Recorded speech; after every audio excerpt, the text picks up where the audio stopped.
राजस्थान के एक छोटे से गांव रौनकपुर में एक सदियों पुरानी हवेली थी जिसे लोग सन्नाटे की दहलीज कहते थे। अर्जुन, एक यंग जर्नलिस्ट, वहां के रहस्यों पर रिपोर्ट लिखने गया था। गांव के लोगों ने उसे चेतावनी दी थी, सूरज ढलने के बाद हवेली की घंटी की आवाज सुनाई दे तो पीछे मुड़कर मत देखना।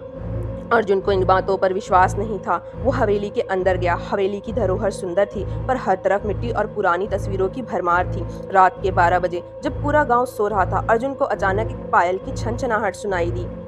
उसने देखा कि हवेली के बीच वाले आंगन में एक दिया जल रहा था, जबकि वहां कोई नहीं था। जैसे ही वो दिए के पास पहुंचा, हवेली का बाहरी दरवाजा अपने आप बंद हो गया। दीवारों से रोने की आवाजें आने लगी, पर वो आवाजें किसी इंसान की नहीं, बल्कि हवेली की दीवारों में चुने गए पुराने राजों की थी। अचानक अर्जुन ने आईने में देखा। उसके पीछे कोई खड़ा था, जिसका चेहरा बिल्कुल अर्जुन जैसा ही था, पर आंखें बिल्कुल काली थी। अर्जुन डर से कांपने लगा। उसने पूछा, तुम कौन हो? वो साया सिर्फ मुस्कुराया। उसने वही पुरानी घंटी बजाई जिसके बारे में गांव वालों ने मना किया था। घंटी बजते ही अर्जुन के दिमाग में पुरानी यादें आने लगी। उसे याद आया कि वो यहाँ पहली बार नहीं आया था।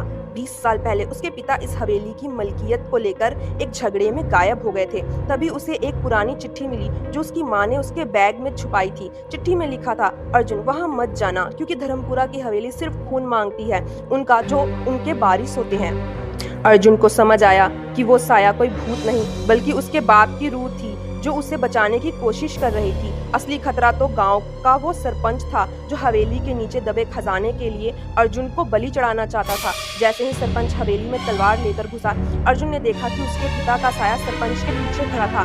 पर सस्पेंस तब बढ़ा जब अर्जुन ने अपने हाथ देखे। उसके हाथ धीरे धीरे गायब हो रहे थे।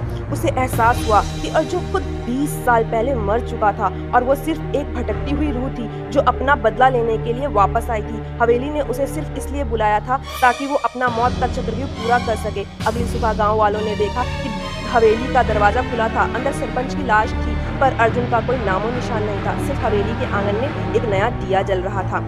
तो फ्रेंड्स, अगर आप लोगों को ये कहानी पसंद आई हो तो वीडियो को लाइक कर लें और चैनल को सब्सक्राइब करना बिल्कुल ना भूलें। अगली बार फिर मिलूंगी एक नई कहानी के साथ। आप लोग बताइए, क्या ये कहानी आप लोगों को पसंद आई? कमेंट में ज़रूर बताना।